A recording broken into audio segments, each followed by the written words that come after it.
7/5/2024 காலை முரளி. ஓம் சாந்தி. பாப்தாதா மதுபன். இனிமையான குழந்தைகளே, பாபாவிடமிருந்து சக்தி எடுக்க வேண்டுமெனில் சேவையில் ஈடுபட்டிருங்கள். எந்த குழந்தைகள் அனைத்தையும் தியாகம் செய்து பாபாவுடைய சேவையில் ஈடுபட்டிருக்கிறார்களோ அவர்கள்தான் பிரியமானவர்கள், மனதிலும் இடம் பிடிக்கக்கூடியவர்கள். ஆகவே பாபா சொல்கிறார்,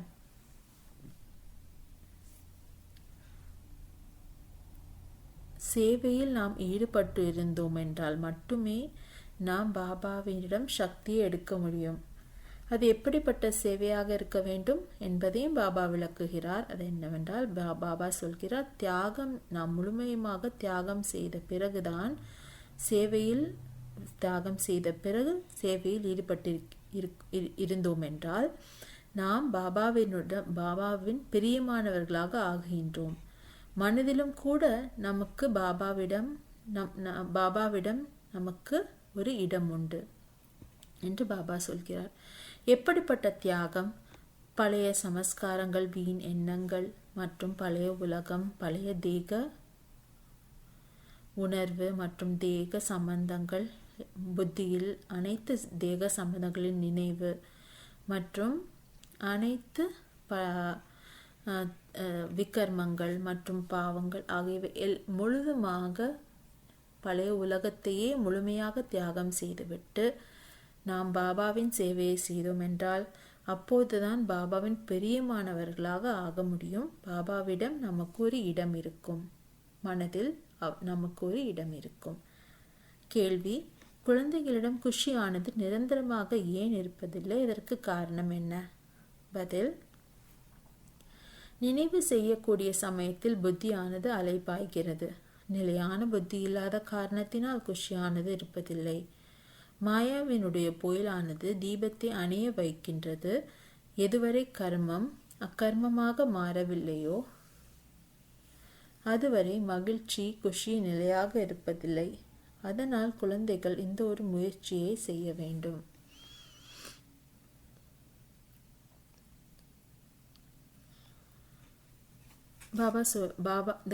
பாபாவின் பதில் என்னவென்றால், கேள்வி என்னவென்றால், குஷி ஏன் நிரந்தரமாக சில குழந்தைகளுக்கு ஏன் இருப்பதில்லை, அதற்கு காரணம் என்ன என்று என்பது கேள்வி. பாபாவின் பதில் என்னவென்றால், நினைவு செய்யும் சமயத்தில் நாம் புத்தியை அலைபாய விடுகின்றோம். அது நாமாக அலைபாய விடுவதில்லை, மாயாவினால் நாம் புத்தி அலைபாய்ந்து விடுகிறது. இதற்கு காரணம் மாயாவினுடைய புயல். நாம் கர்மம் செய்யும் போது கூட நாம் பாபாவின் நினைவில் இருப்பதில்லை. ஆதலால் நம் கர்மம் விகர்மமாக மாறவில்லை. நாம் பாபாவின் நினைவில் இருந்து கர்மம் செய்தோம் என்றால் அது கர்மம் யோகமாக மாறிவிட்டு நம் கர்மங்கள் அனைத்துமே அக்கர்மமாக மாறிவிடும். அது நாம் செய்யாவிட்டதால் மாயாவினுடைய புயல் அடிக்கடி நம்மை தாக்குகின்றது.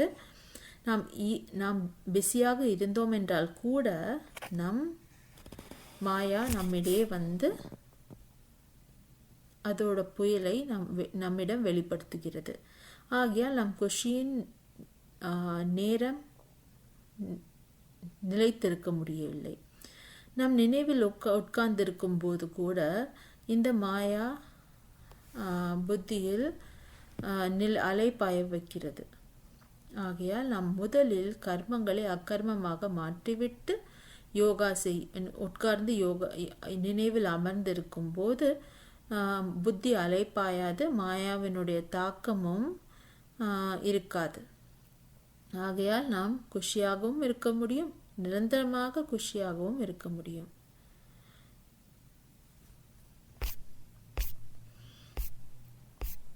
தாரணைக்கான முக்கிய சாரம்: 1. எந்த விதமான விருப்பமும் இருக்கக்கூடாது. ஆசையை அழித்து விட வேண்டும். பாபா என்ன கொடுக்கின்றாரோ உங்களுக்கு கட்டளை, கேட்பதை விட இறப்பதே மேல். பாபா சொல்கிறார், எந்த ஒரு விருப்பமும் வைக்கக்கூடாது. அது ஒரு பழமொழி இருக்கிறது, இச்சா மாத்திரம் அவித்யா. ஆசை என்பது ஒரு விகர்மம். அந்த விகர்மமான செயல் நாம் ஆசையின் மூலமாக தான் செய்கின்றோம். ஆகையால் ஆசை விருப்பம் என்பது எந்த ஒரு விஷயத்திலும் இருக்கக்கூடாது. அது பணமாக இருக்கட்டும், பொருளாக இருக்கட்டும், துணிமணிகளாக இருக்கட்டும், மற்றும் சாப்பாடாக இருக்கட்டும், எந்த ஒரு இதையும் எந்த ஒரு பொருளையும் யாசிக்க கூடாது பிறரிடம். ஏனென்றால் அது பாபா சொல்கிறார், அது அந்த மாதிரி யாசிப்பது என்பது இறப்பதே அதற்கு மேல் என்று பாபா சொல்கிறார். ஆகையால் பாபா என்ன கொடுக்கின்றாரோ அதை மட்டுமே வைத்துக்கொண்டு வாழ வேண்டும். அதை வைத்துக்கொண்டு மட்டுமே நாம் திருப்தியாக இருக்க வேண்டும். ஏனென்றால் பாபா அனைத்தையும் கொடுக்கின்றார். பாபா கொடுக்கும் விஷயத்தை நாம் திருப்தியாக வைத்துக்கொள்ள வேண்டும். எது நாம் வைத்திருக்கிறோமோ அது பாபா கொடுத்தது என்று நாம் புரிந்து கொண்டு அதை நாம் ட்ரஸ்டியாக வைத்து பேணி நாம் அதை பாதுகாத்து, ட்ரஸ்டியாக வைத்து கொண்டு பாதுகாத்து அதை நாம் வழி நடத்தி செல்ல வேண்டும். இதுதான் திருப்திக்கு முதல் படி. இந்த பாபாவை என்ன கொடுக்கிறாரோ அதற்கு திருப்தியுடன் நாம் ஏற்றுக்கொண்டோம் என்றால் நாம் எந்த ஒரு விருப்பமும் நம்மிடையே ஆட்டம் காண்பிக்க முடியாது. 2, பாபாவிடமிருந்து சர்ச் லைட் சக்தி எடுப்பதற்காக ஒரு பாபாவிடம் உண்மையான அன்பு வைக்க வேண்டும். அவர் தந்தை, நாம் அவரின் குழந்தைகள் என்ற போதை புத்தியில் இருக்க வேண்டும். அவருடைய சர்ச் லைட் மூலமாக நாம் தமோ பிரதானத்திலிருந்து சத்தோ பிரதானமாக மாற வேண்டும். பாபா சொல்கிறார், நீங்கள் தமோ பிரதானமாக சத்தோ பிரதானமாக மாறுவதற்கு பாபாவின் சர்ச் லைட் அவசியம் தேவை. பாபாவின் சர்ச் லைட் மூலமாகத்தான் நீங்கள் தமோ பிரதானத்திலிருந்து சத்தோ பிரதானமாக மாற முடியும் என்று பாபா. அதற்கு பாபாவின் சர்ச் லைட்டை எடுப்பதற்கு என்ன ஒரு முக்கியமான அம்சம் தேவை என்றால், நாம் பாபாவிடம் அன்பு வைக்க வேண்டும்.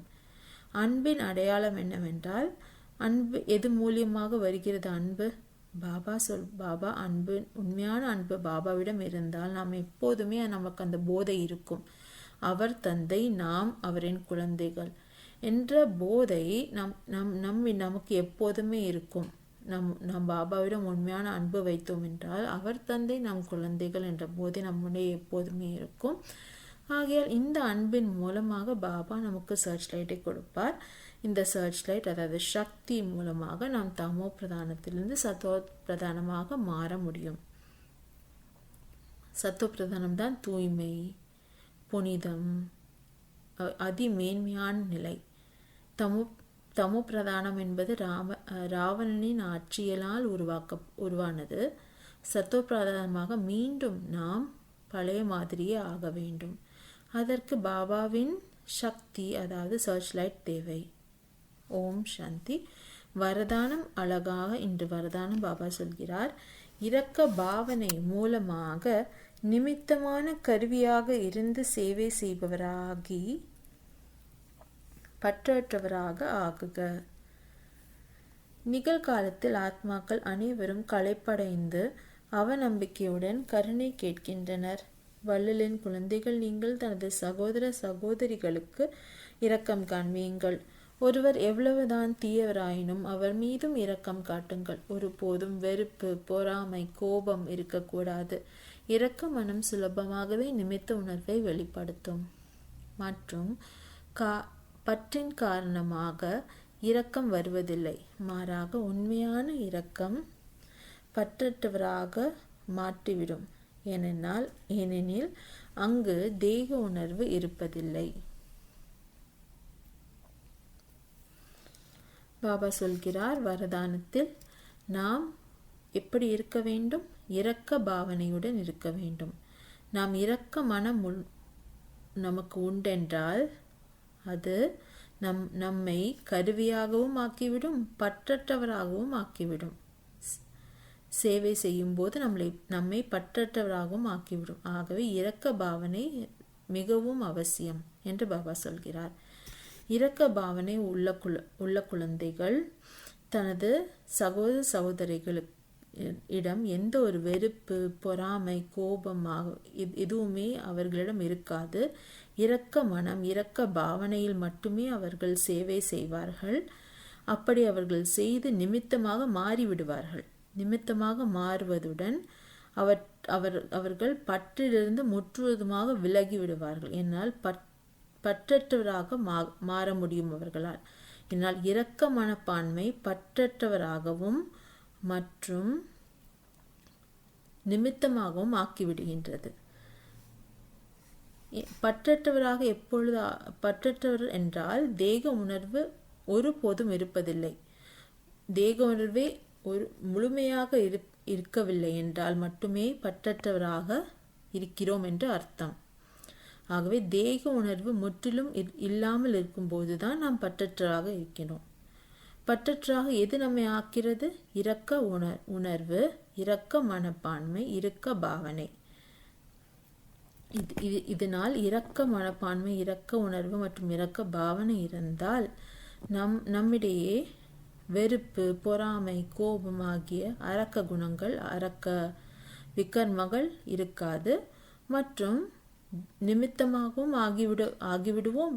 மற்றும் தேக உணர்வை அழித்து பற்றற்றவராகவும் ஆகிவிடுவோம். ஸ்லோகன்: பிறருக்கு ஒத்துழைப்பு தருவதே தனது கணக்கை சேமிப்பு செய்வதாகும். பாபா சொல்கிறார், நாம் கணக்கை சேமிப்பு செய்ய வேண்டும்.